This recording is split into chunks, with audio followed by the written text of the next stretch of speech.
In our final story, we follow the fortunes of Major League Baseball in Kansas City, reflecting on the arrival of the A's and Charlie Finley, and moving on through the years of Ewing Kauffman and the Royals. Let's hear it for your Kansas City Royals.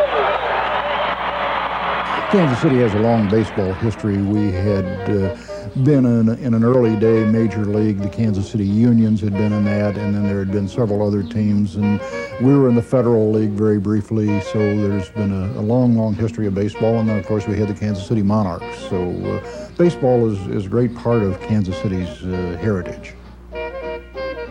Joe McGuff is a past president of the Baseball Writers Association. He was inducted into the Writers Wing of the Baseball Hall of Fame in 1985. Looking back across 40 years with the Kansas City Star, he recalls how the baseball team known as the Athletics arrived in town. Well, it was rather an interesting story. The Braves had moved from Boston to Milwaukee in 1952, and Milwaukee and Kansas City were the two best draws in the old American Association. And so Ernie Mell, who was then sports editor of the Star, figured, and correctly so, if Milwaukee could support a major league team, why not Kansas City? The big problem was trying to raise money for it, and we did not succeed locally. We could have had the old St. Louis Browns before they moved to Baltimore and couldn't raise the money for that. And the Athletics became available, and we couldn't raise the money for that. And finally, a Chicagoan, Arnold Johnson, bought the team and moved it from Philadelphia to Kansas City. The attendance was really real good for a couple of years. They were over 1 million, but it went down pretty quick because they were poor and they lost continually. They never had a winning record. They never played 500 ball the whole time the Athletics were here. The publisher of the Daily Record, Garrett Smalley, has also covered the story of professional baseball in Kansas City. What was his name? He remembers what happened with the A's ball club after Arnold Johnson brought it to Kansas City. When Arnold bought it from Connie Mack, I don't know what his idea was, but he seemed to just come here and just kind of let it play along. He wasn't too interested in it, and they traded off some of the best players they had. It looked like he was sacking the team, just selling it off, not even trying to make a go out of it. And, of course, the first 2 or 3 years, it drew over 1 million with a poor team. But that soon tired.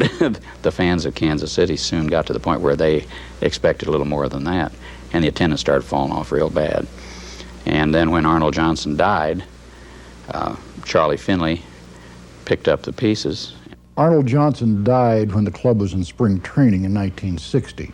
And once again, we tried to put a local group together to buy the team, and it was very slow going. And they finally got a bid together, but it was a very weak bid. And the team was in Johnson's estate, and it had to go through probate court in Chicago, and Charlie Finley simply went into probate court and bid more than Kansas City did, and that's how he got the team. Finley was an innovator. Calvin Griffith called him the P.T. Barnum of baseball because he was such a way-out man. Some of his innovations were the rabbit that popped up with the ball at home plate, the shepherd on the hill with the goats or the sheep. He was an amazing fella. He got that mule, Charlie O the mule. That was another big deal. A lot of people thought that was crazy, just plain crazy. As things were going along, Mr. Finley wanted a better ballpark. They took the old ballpark at 22nd and Brooklyn, which was fine for an American Association team. They fixed it up, and they did a very good job on it, nice job on it, but it was totally inadequate, and it was really a bare bones stadium. Here he's bringing a Major League Baseball operation to Kansas City, and he wanted the city or the county or the two together, he wanted them to build a decent stadium for the team to play. In August of the first season here, he was exploring ways to move the team to Dallas. He went to Dallas with the umpire supervisor for the American League to see if they could fit a baseball playing field in the Cotton Bowl. And that's when we first found out that he was actually trying to move, and he tried to move every year thereafter. Charlie had to go before the American League owners to see if he could move the franchise from Kansas City to Oakland. And by golly, when that meeting broke up, Charlie came out of that room, he handed me a paper. Of all the reporters there, he handed it to me. I broke the story back here to Kansas City on the radio, live, from Chicago. That was the first inkling Kansas City had that we'd lost our ball club. And it was a real downer. It was a real downer for this town, I'll tell you. They came in 1955, and they were here through the 1967 season, and then Findlay was allowed to move the team to Oakland, and we got the Royals as an expansion team starting in 1969. When Ewing Kauffman came along with the Royals, there was a huge contrast because Findlay simply wanted to leave Kansas City, and Ewing was, of course, dedicated to maintaining Major League Baseball in Kansas City. And also about that time, the movement started that led to the construction of the Truman Sports Complex.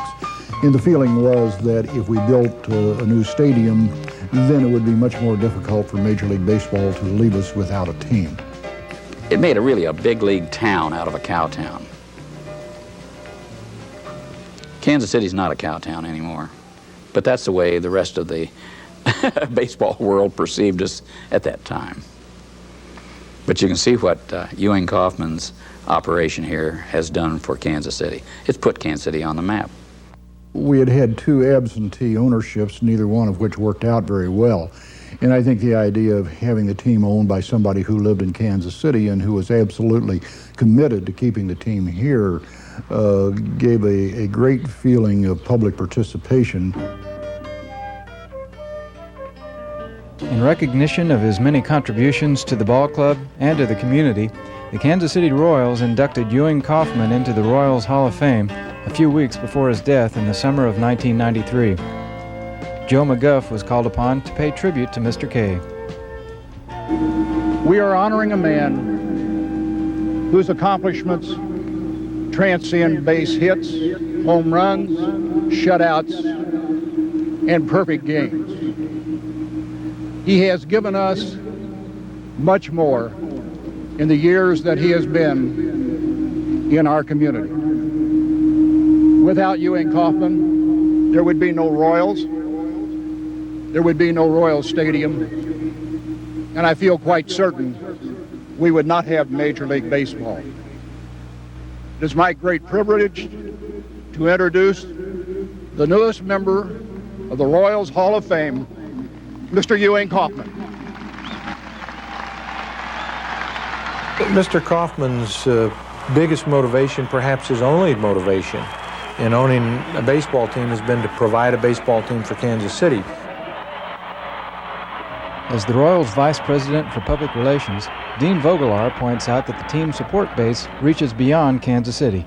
We consider ourselves to be a regional franchise because Kansas City is either the smallest or one of the two smallest markets in Major League Baseball. So in order for us to achieve the attendance figures we have in certain years, we know that particularly during June, July, and August, the vacation months, if you will, that 30 or 35% of our attendance comes from outside of the Kansas City area.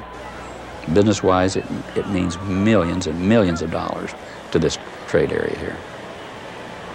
And all because a man like Mr. K had the vision and the financial power to see it through.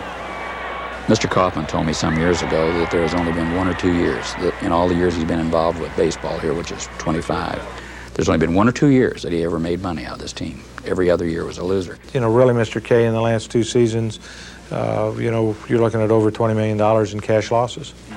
This would be an extremely valuable franchise in a much larger market. It would do very, very well. It can't, the market's too fragile to handle this ball club. Mr. K's personal wealth has kept this ball club in operation. I ask you 2 questions. Will you write to your congressman and senator to keep Major League Baseball in Kansas City? Second question, how do you like your fighting Kansas City Royals? Sports franchises are quasi-public institutions. You're saying to a community, come out and support our team. It's our team, not my team. And so I think that's it's very important that you have ownership that people have confidence in. There's no divine right that says that Kansas City's always going to have Major League Baseball. It's one of those things you have to work for. Well, this town will never have another Ewing Kauffman.